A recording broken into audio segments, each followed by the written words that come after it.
Kitchen. இது நம்ம கிச்சனில் இன்றைக்கி நம்ம என்ன பண்ண போகிறோம்னா பருப்பு பொடி அரைக்க போகிறோம். பருப்பு பொடி அரைச்சிட்டு பருப்பு பொடி சாதம் பண்ண போகிறோம்.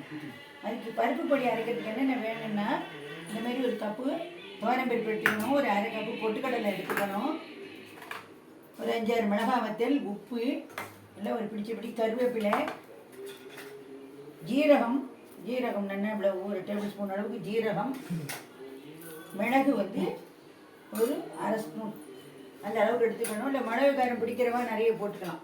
இது எல்லாத்தையும் இதில் போட்டு இழுப்பு சட்டியில் கடாயில் போட்டு ட்ரை ரோஸ்ட் பண்ணி நைஸ் வறுத்து ஆறணுன்னே மிக்சியில் போட்டு நைஸ் பவுடராக எடுத்து வச்சுக்கணும். அந்த நைஸ் பவுடர் தான் இது. இப்போ அடுத்து என்ன பண்ணணும்னா நம்ம பருப்பு பொடி சாதம் பண்ண போகிறோம். அதுக்கு என்ன பண்ண போகிறோம்னா நல்லெண்ணெய் விட்டுக்கணும். இதுக்கு நல்லெண்ணெய் தான் நல்லாயிருக்கும்.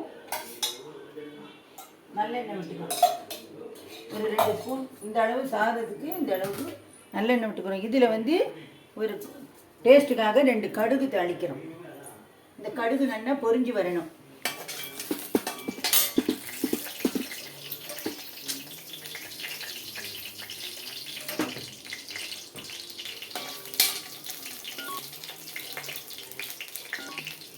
கடுகு நல்லா வெடிக்குது.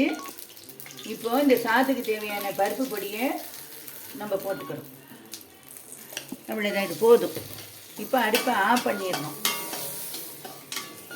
ஆஃப் பண்ணிவிட்டு இந்த உதுத்து வச்சுருக்கிற சாதத்தை நல்லா உதிரியாக வடித்து வச்சுட்டு இந்தமாரி ஆற வச்சுட்டு இதை வந்து நம்ம உதுத்துக்கணும் கைனால்.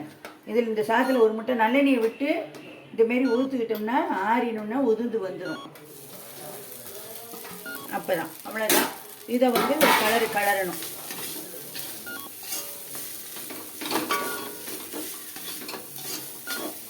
இது வந்து இன்ஸ்டன்ட் பருப்பு பொடி சாதம்.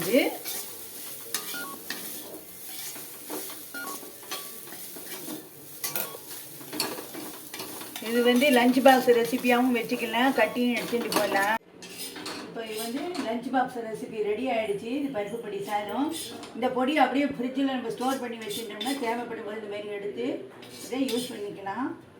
இப்போ வந்து பருப்பு பொடி சாதம் ரெடி. நீங்களும் இதுமாரி பண்ணி பாருங்க. நன்றி, வணக்கம்.